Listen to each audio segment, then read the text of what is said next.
Welcome to On the Go with AAUW. I'm your host today, and my name is Danielle Beach. I'm also the co-president of Alexandria AAUW and a longtime immigration lawyer. We have today two very special guests, Shannon Davis and Alicia Blake. Our topic today is the Institute for Immigration Research. So they're located on the campus of George Mason, and you are a professor, Shannon? Yes. And Alicia, you're a research and graduate assistant. So tell me, how did you become involved with this Institute for Immigration Research? I just actually completed my master's at George Mason through the sociology department, and I actually met the director, current director, James Whitty, and got a chance to work with him, and through that connection, got involved in the projects that were going on at IIR, and from there I kind of just stayed around. And how about you, Shannon? I've been an affiliate with the Institute for Immigration Research for about 2 or 3 years now, and have currently been working on a project through the Corporation for National Community Service, where we're looking at immigrant professionals. I'm also going to be serving as the interim director for the IIR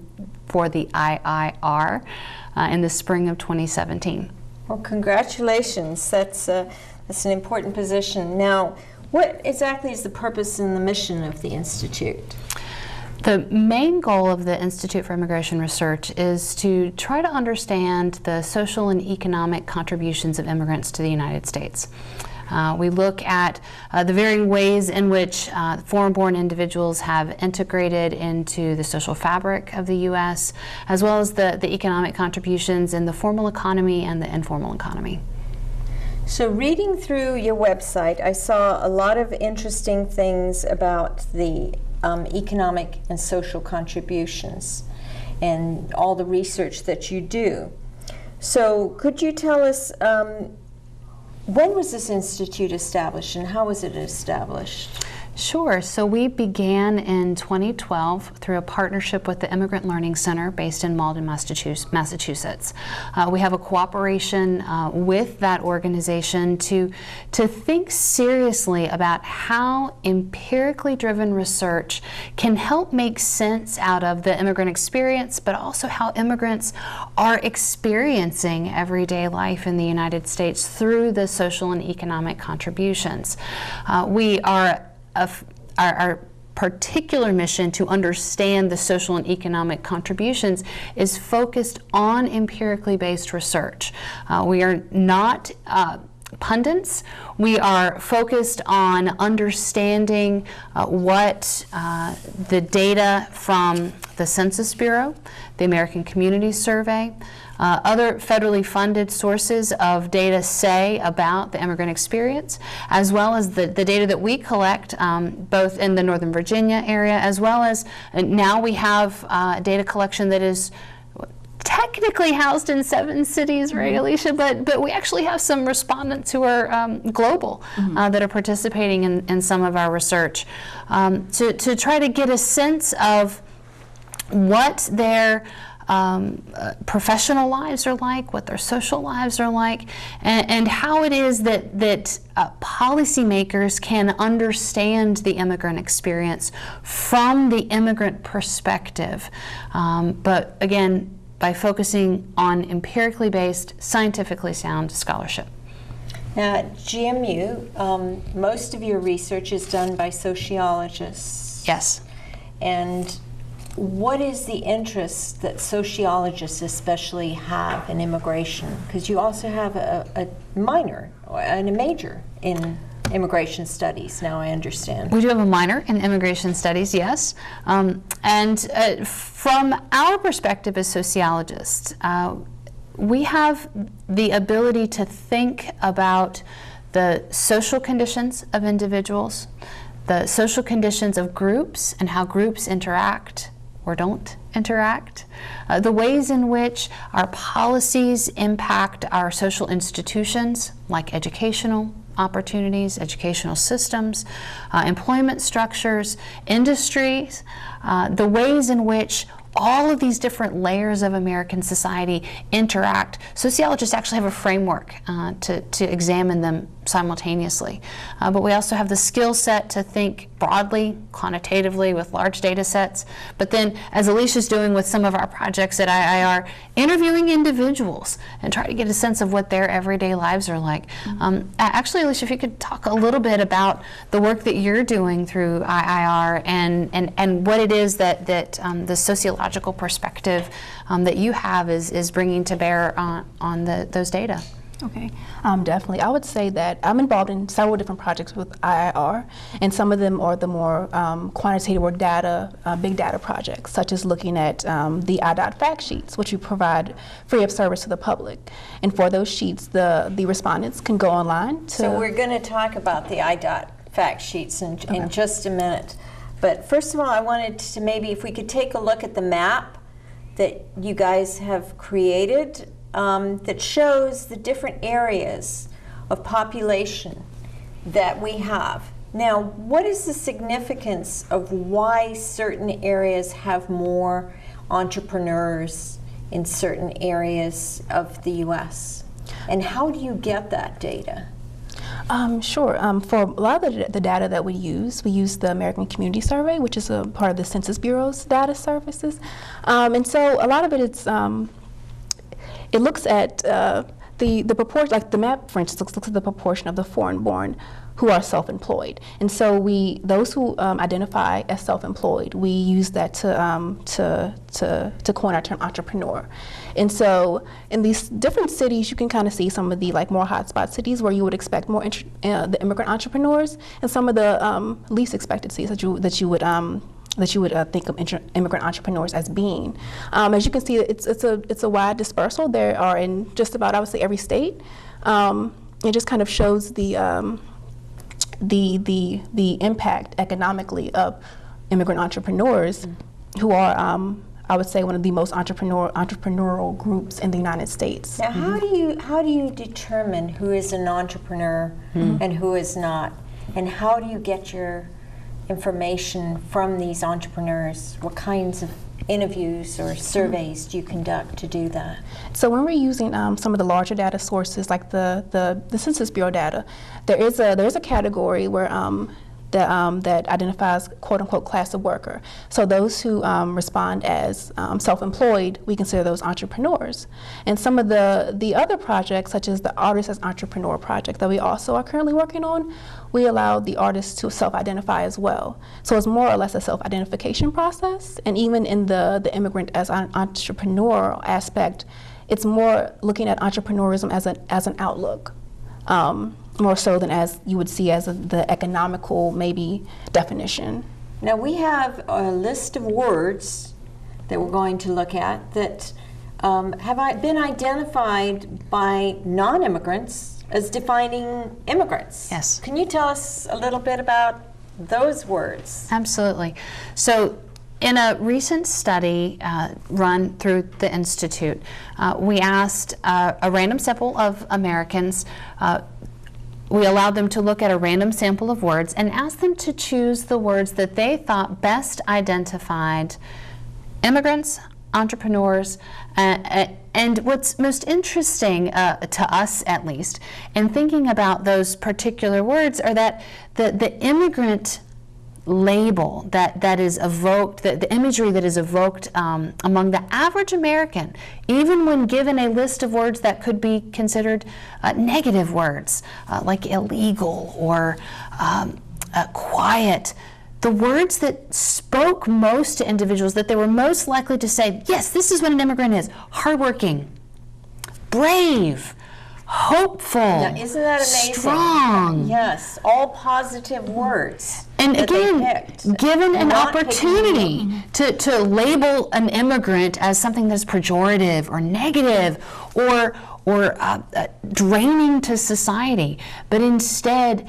thinking about immigrants, again, average Americans, thinking about immigrants from that perspective of the American dream. Individuals who in fact did come here for the pursuit of the American dream. So in your research based, and you've done a lot of research on healthcare, And in your healthcare research, you found out that there's a huge proportion of immigrants in the industry. Yes. So as much as 50%, I understand, of the physicians being foreign-born, and as much as 15% of the nurses. Yes. How do you obtain that kind of data of the healthcare? Through the hospitals, through census? What are your sources, and do they involve any individual interviews? Oh, great questions. Again, most of the work that we've done through the industry-based analysis has come through the American Community Survey, and there are occupational indicators on that big data instrument that allow people to note specifically the industry and their job that they have within that field. We're very, very lucky to have highly qualified analysts working with us who are able to go into these industry-specific measures and note that because the healthcare industry is going to be one of the industries that has the most effect in the next 20 to 30 years as the baby boomers continue to age and are going to need health care, we have a dearth of U.S.-born individuals who are occupying the jobs that are necessary to support our aging population. So again, in the research area, up to half of the individuals who are engaged in biomedical research are foreign-born. Up to 30% of individuals, depending upon the actual type of physician, are foreign-born. In thinking about, there are differences in particular in pediatrics, general medicine, so family practice, and internal medicine. Foreign-born individuals are more likely to be in those categories of medical practice than our U.S.-born individuals. That's interesting. So our children and yes, our everyday physicians. Yes, every day. Yes, we are. And our healthcare providers when we grow old. Exactly. Are immigrants. Are more likely. More likely. Yes. We're more likely to see immigrants in those specific careers within medicine than we are those who are U.S. born. This is informative, but it's also really important for us to think about the significant impact overall to the healthcare system. And we're concerned now about the shortage of nurses, the shortage of general practitioners, particularly in rural areas. And physical therapists. And precisely. This is an untapped market. This is an untapped opportunity that we certainly have a need for more physicians, more nurses, more therapists, a variety of medical providers, medical care providers, healthcare providers. And there are a number of individuals who are immigrants who are ready and able to step in and already are stepping in to support us in those professions. Now, are you able to identify which countries or which these people may come from more likely than not? Because I see in my practice often that healthcare providers are often from certain countries. Because maybe when they come to this country, the people that they associate with, the people that they know are in that area, and they'll say, be a pharmacist or be a nurse, because we can help you go about that and get into those studies. Right. So one thing that I can speak to is precisely this last point. Well, there are actually 2 points here. First, individuals who come into the United States with a credential from another country, so they're a professional that comes in with some sort of medical licensure from a different country.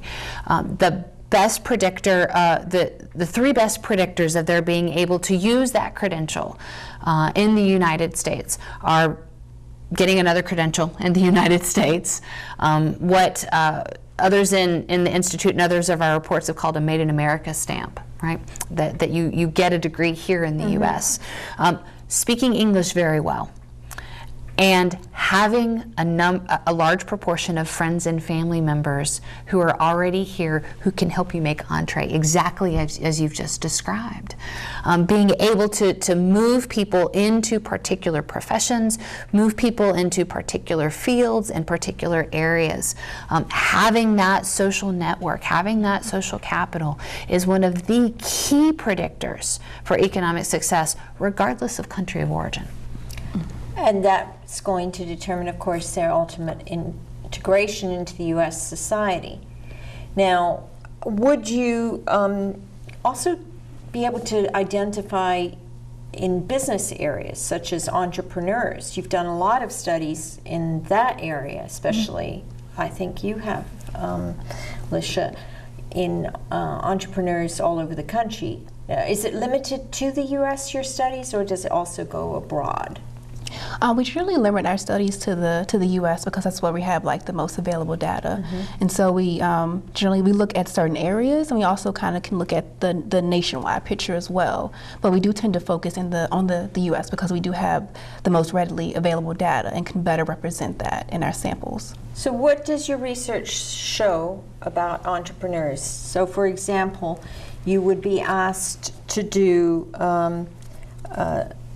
steps of immigrant professionals and showing, give me some examples of some of the kinds of studies that you might do for entrepreneurs to find out what areas they're developing in, whether it's artists or media or they're self-identified, you said, as entrepreneurs, so they may not technically be identified in immigration terms as what we call entrepreneurs, Right. but how do you quantify their success and their integration into the U.S.? I think there are several different ways to look at that. If you consider the Steps to Success study, which we did with Imprint and the West Credentialing Services, we had different indicators of success. And as kind of Shannon already kind of touched upon, credentialing was important. So were you able to get your transcripts evaluated and your credentials counted in the U.S.? Do you have those social networks that are very important to access to jobs and resources? And of course, education is very important. So there are several different ways of, I guess, quantifying that among immigrants. So I was particularly interested in your IDOT fact sheets. So your fact sheets are done free of charge, at request. Yes. And they can be developed on a number of different areas. Can you give us some examples of the kinds of fact sheets that you've done? Sure. So I actually just recently completed one on the Fairfax County area. And so this respondent wanted information about demographic, what are the racial and ethnic breakdown of immigrants in the area, looking at income, poverty status, just trying to get an idea of what immigrants and immigration in the area looks like.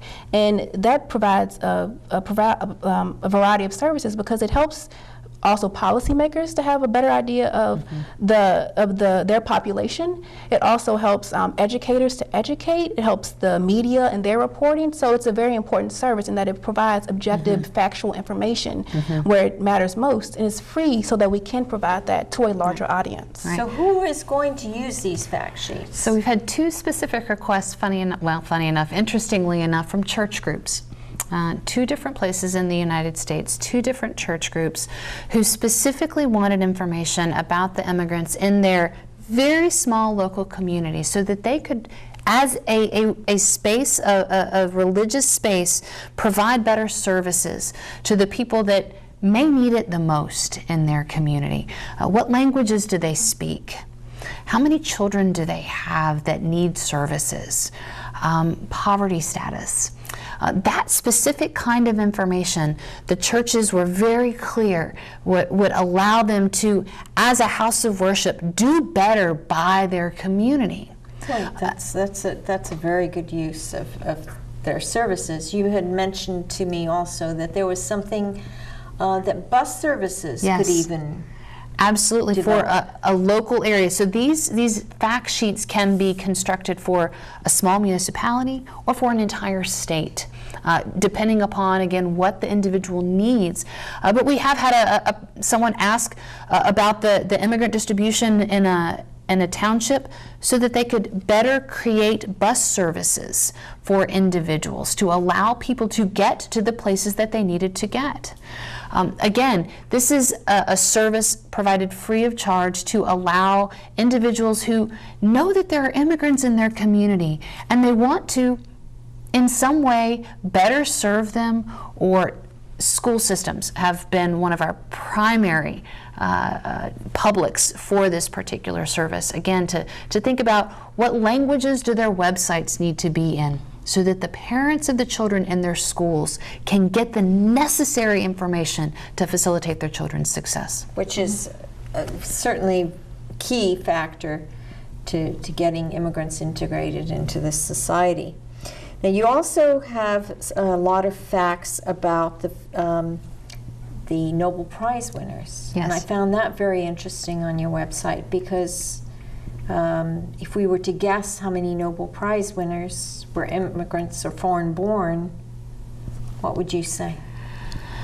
The data say what? Of those who are from the United States who received the Nobel Prize, about 30%? Yes, about 30%. I think this year, I think there were 5. I think this year, I think they were all foreign born from the U.S. And I think for this year, 2015, it was 3 out of 11 or so. Or was it more? So for 2016, it was 5. It was 5 of 6, right? It may have been 5, yeah, and I know there were 3, I think, last year. I think generally, when you do it over from 2010 to 2016, 30%, give or take a penny. So that's a very high ratio. Yes, and we are currently we have a research assistant at the Institute who is trying to make sense out of how and why that happens. How is it that the individuals who are currently housed in the United States but are foreign born are more likely to receive the Nobel laureate? And are there patterns to that? So are there patterns to where they received their degree? Who did they go to school with? Who trained them? Who are they currently working with now? Again, thinking about the importance of those social networks that begin when individuals go they begin in higher education, follows them throughout their careers, that then facilitates their success to, again, achieve the Nobel Prize in whatever area it is that they're in. So what are some of the things that, and we're limited by our time here, to that you feel that you could share, that you've learned from working with the Institute, that you'd like to share with the public? Alicia, you want to go first? Sure. I would say 3 things. Oh, 3 things? Just how much immigrants have impacted us socially and economically, whether it's being self-identified entrepreneurs or actually investing in businesses within the country. I would say 2 more things. Well, I think that's one? basically Okay. 3. Okay. How So, about you, Shannon? a current Anything project- else you'd like to share? Current project I'm working on is looking at the civic engagement of immigrants in the United States and the extent to which that immigrants are engaged in volunteering, the extent to which the immigrants are engaged in voter registration after they become citizens. And what we're finding is that there are significant patterns in the ways that immigrants are a part of the civic life, everyday life. So volunteering in our community organizations, in our business associations, in our religious associations, and in our schools, that in many ways exceed what U.S.-born individuals are doing, and that the pathways to success for immigrants do tend to fall through those civic engagement processes that mirror or exceed what happens for the U.S. native-born. So this sounds like exactly what we want. So now, come January, do we expect some changes in your research? Or is it going to affect your institute in any way? Yes, yes, we will be very busy beginning in January. We will have more opportunities for thinking about what empirically based research can tell the American public, can share with policymakers about the economic and social contributions of immigrants, to provide the media with specific concrete examples of the ways in which immigrants have shaped, in positive ways, everyday life, to include our scientific breakthroughs through the Nobel Prize, to include our sports arena. For example, we have a student whose work right now is thinking about the way in which baseball in the United States has been shaped by immigrants. So in November, we have decided that we're going to go a different direction with immigration. In January, our institute will find a new fertile ground for how it is that we can provide actual data to townships on what life is like for immigrants right now, and how perhaps they can gain information to support the immigrants that are already there. And do you have any future research plans that you're thinking of, or projects that you're thinking of in January that are going to tap into that? So for example, refugees being a big topic and their contributions to society, or their economic levels of prosperity and their volunteerism, maybe extending it more also to artists. And I know you do some of that work with artists. Yes, we do. We are currently on a project which is looking at the immigrant artist as entrepreneur. We're currently interviewing immigrants who are artists and just getting their story. We've had one interviewee who came from a country in East Africa. He was a full-time artist there. So that's exactly what we want to hear. And we want to, at this point, we have to close our show, but we want to thank you, our audience, for listening. We want you to tune in again and hear more interesting programs like this. And I want to thank especially Shannon and Alicia for all your good work with the Immigration Research Institute. Thank you. We invite people to our website and to follow us on Twitter at IIRGMU to learn more about us, the work that we do, and if they're interested in our IDOD fact sheets, to let us know how we could be of assistance to them so that they can learn more about the immigrants in their community. Thank you.